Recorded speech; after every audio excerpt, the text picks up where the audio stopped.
வணக்கம் மாணவர்களே, நம்ம இப்போ 10ஆம் வகுப்பு கணிதவியல் பாடத்தில் உறவுகளும் சார்புகளில் பயிற்சி 1.3ல் 5வது கணக்கு பார்க்குறோம்.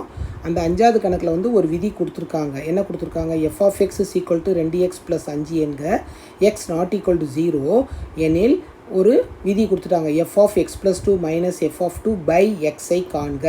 இது வந்து என்ன கொடுத்துருக்காங்க? பின்ன வடிவத்தில் கொடுத்துருக்காங்க. மேலே உள்ளது பகுதி, கீழே உள்ளது தொகுதி.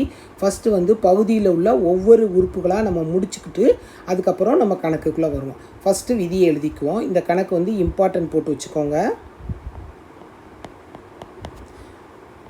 ஃபஸ்ட்டு வந்து என்ன செய்கிறோம்? நம்ம விதியை எழுதிக்கிறோம். f(x) = 2x + 5. ஃபஸ்ட்டு வந்து பகுதியில் f(x + 2) கண்டுபிடிக்கிறோம். எக்ஸுக்கு பதில் x + 2 போடுறோம். x + 2 + 5. இதை வந்து பெருக்கணும்னா என்னது? 2x + 4 + 5 அப்படின்னா 2x + 9. அடுத்து இன்னொரு உறுப்பு என்ன இருக்குது? f(2) எக்ஸுக்கு பதில் 2 போடுறோம் +5 4 + 5 9. ஓகேவா? இப்போ வந்து பகுதியை கணக்கு அப்படியே எழுதிக்குவோம். கணக்கு என்னது? f(x + 2 - f(2)/x. f(x + 2) வந்து என்னது? 2x + 9 -9/x. ரெண்டும் ப்ளஸ்ஸு மைனஸு கேன்சல் ஆகிடுது.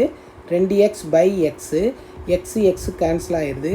அப்போனா வந்து என்னது? நம்மளுக்கு கொடுத்துருக்கிறது வந்து ஆன்சர் வந்து 2. எளிமையாக இருக்குல்ல மாணவர்களே? இந்த கணக்கு வந்து கேட்டுக்கிட்டு இருக்காங்க. கொஞ்சம் ஒர்க் அவுட் பண்ணி பாருங்கள். ஒர்க் அவுட் பண்ணி பார்த்தாலே உங்களுக்கு ரொம்ப எளிமை புரியும். அடுத்த ஒரு கணக்கில் மீண்டும் சந்திப்போம்.